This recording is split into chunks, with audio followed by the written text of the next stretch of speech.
Salut à tous les postos, bienvenue dans cette nouvelle vidéo Mercato. On va parler du Mercato parisien, le dossier Paul Pogba, le dossier Mbappé.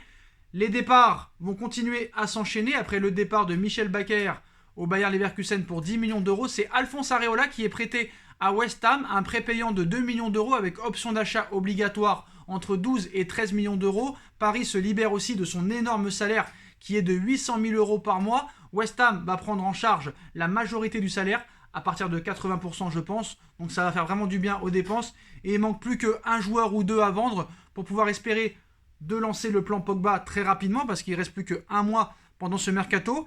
Mais à part les Thilo Kehrer, les Levin Kurzawa ou peut-être les Danilo Pereira, d'autres joueurs pourraient être vendus, et on ne s'attendait pas à ça. Par exemple, un joueur comme Angel Di Maria pourrait être sacrifié pour Pogba, donc c'est quand même incroyable. Donc à quel point Leonardo veut recruter Paul Pogba et le voir signer au Paris Saint-Germain cet été, c'est la question qui est vraiment une importance.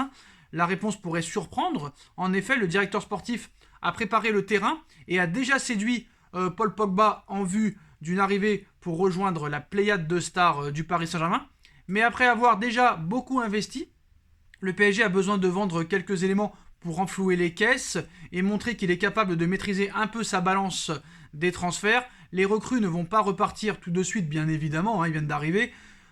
Tout comme certains cadres du club, mais selon la radio anglaise Talksport, pour pouvoir se payer Paul Pogba, le Paris Saint-Germain est prêt à sacrifier certains de ses titulaires, et la liste est assez troublante. Juan Bernat, Idrissa Gueye, Mauro Icardi et surtout, à la surprise générale, Angel Di Maria sont des joueurs qui peuvent avoir un bon de sortie en cas de très grosse offre.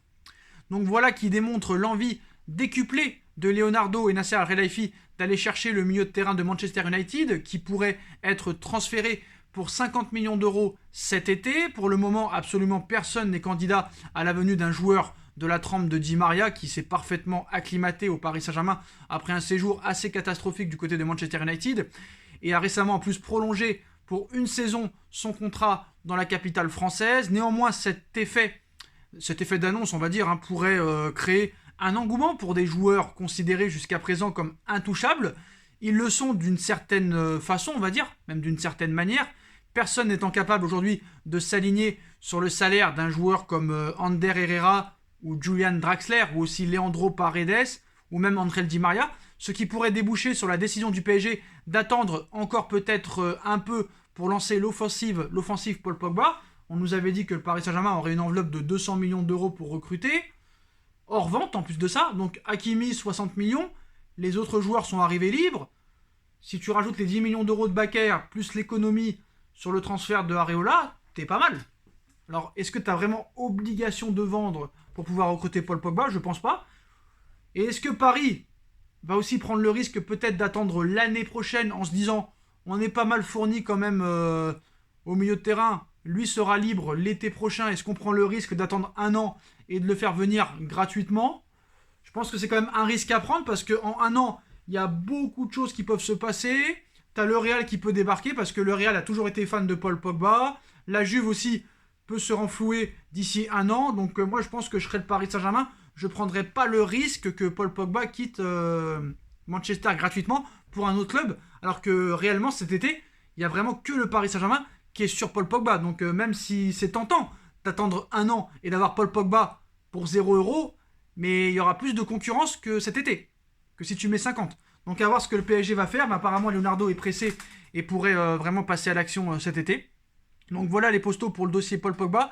En ce qui concerne la vente de Sarabia, là aussi c'est gelé, il y a plusieurs clubs qui sont intéressés. On avait parlé d'un échange entre Correa et Sarabia, apparemment ça va pas se faire. Paris a un petit peu mis de côté le dossier Correa, il y a d'autres clubs qui sont sur lui. La Lazio demande 35 millions d'euros pour Correa, Paris n'est pas pour du tout. Paris ne met même pas 35 millions d'euros pour Moïse Kean, ce sera pas pour les mettre sur Correa. Donc voilà, faut arrêter de prendre Paris pour des pigeons. Paris veut toujours Moïse Kean, du côté offensive. Mais voilà, il peut se passer vraiment de très grosses choses pendant ce mercato. Jusqu'à la fin, ça peut partir dans tous les sens. Et on sait que lors des précédents mercatos, c'est toujours vers la fin où ça part complètement dans tous les sens. Donc on en vient aussi aux intouchables. On nous avait parlé hier que Chelsea est très intéressé par Kipembe, mais aussi Marquinhos. Laissez tomber, ces joueurs ne partiront pas. C'est fake news. Même à 600 millions d'euros, je pense que Marquinhos et Kimpembe ne partiront pas. Ils feront partie du projet du Paris Saint-Germain.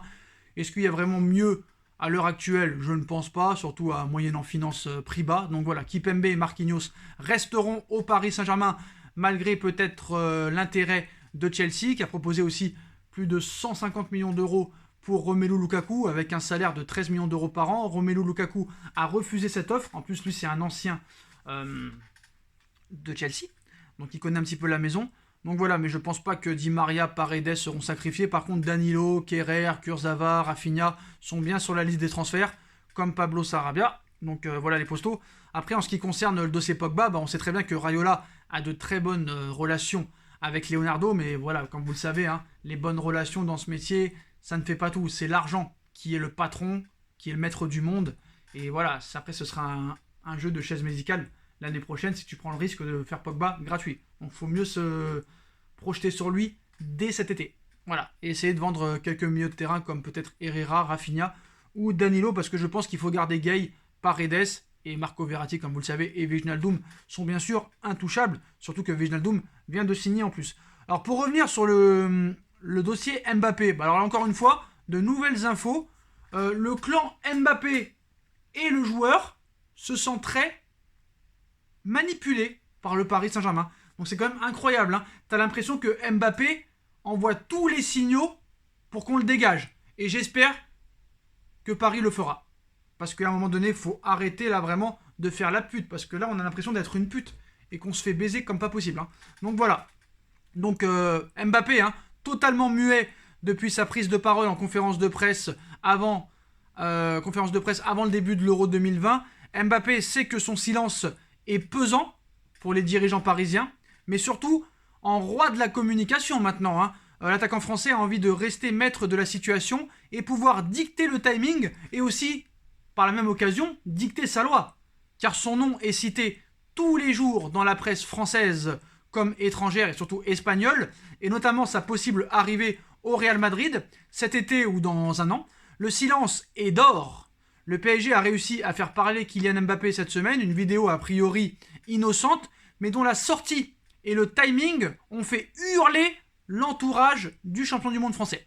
En effet, dans une discussion avec Neymar, l'ancien monégasque confiait notamment son désir de gagner la Ligue des Champions avec le Paris Saint-Germain la saison prochaine, ce qui a inévitablement été vu comme un signal qui n'allait pas bouger cet été.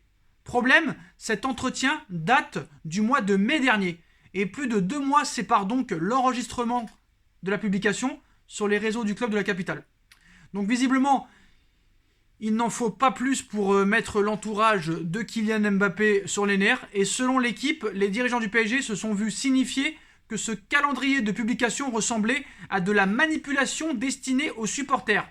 La diffusion et la reprise de ces passages ont provoqué la colère de l'entourage du joueur, qui s'en est ému auprès de certains membres du club et redoute que le timing de cette publication ne vise à lui faire endosser le mauvais rôle auprès du grand public, parce que comme cette interview a été faite il y a 2 mois, tu la sors fin juillet, 2 mois après, même 2 mois et demi après, et en sortant ça, tu te dis, Mbappé veut prolonger. Alors qu'il y a entre le mois de mai, début mai, et là maintenant, il y a beaucoup de choses qui se sont passées. Donc la vérité du mois de mai n'est pas celle du mois de juillet ou du mois d'août.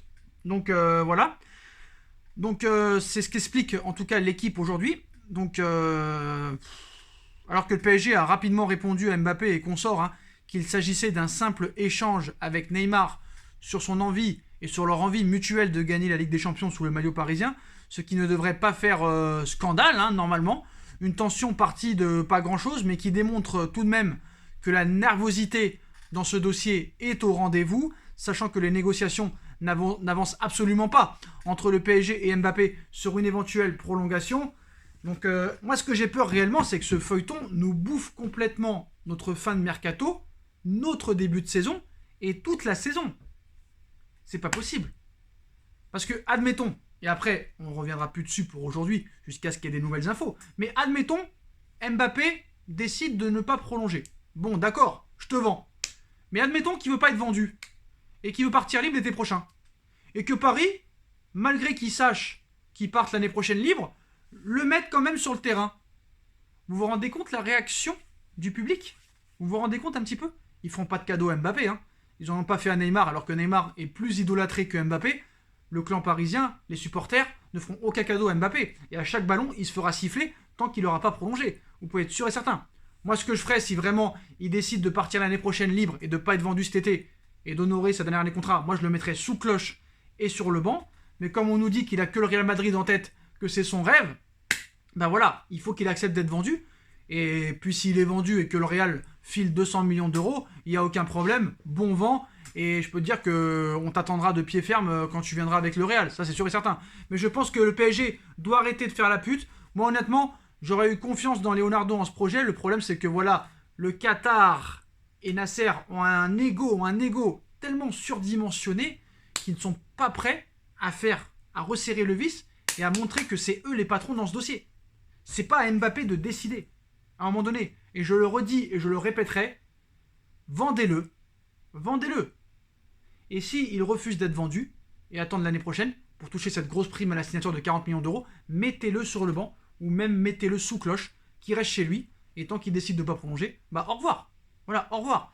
Le PSG lui a tout donné. Lui a tout donné. Comment tu peux avoir aucun respect comme ça? C'est un irrespect total. Un irrespect total. Le PSG a été le chercher à 18 ans, on met une somme énorme sur lui, lui on fait confiance. Bon, il lui a rendu un minimum quand même, mais voilà. Franchement, ne laisse pas le club dans la merde, même si QSI est bourré d'oseille, accepte d'être vendu, que Paris récupère l'indemnité au moins de ton transfert et puisse pouvoir se renforcer en te trouvant un remplaçant. C'est quoi cet irrespect? Il faut pas se laisser faire. Et j'ai peur que Paris se laisse faire dans ce dossier et se laisse complètement pigeonner en faisant la pute. Voilà. Malheureusement, c'est ça que j'ai peur. Donc voilà, il se sent manipulé, je sais pas, le pauvre garçon. Pauvre garçon, va. Voilà les postos. Et comme vous le savez, hein, une offre et un accord ont été faits déjà entre le PSG et le Real. Enfin, entre le Real et Mbappé plutôt. Ils se sont mis d'accord sur un salaire de 25 millions d'euros. Un contrat de 5 ans. Voilà. On verra ce qui se passera, on verra. Hein. On aura jusqu'au 31 août. Dites-moi en commentaire ce que vous en pensez, les postos. Et nous, on se retrouve très très vite pour une nouvelle vidéo. Les liens des réseaux sociaux, mon autre chaîne YouTube est disponible en description. Ma cagnotte PayPal est disponible en lien en description si vous voulez faire évoluer la chaîne. Et on se retrouve très vite pour une nouvelle vidéo. Tchuss.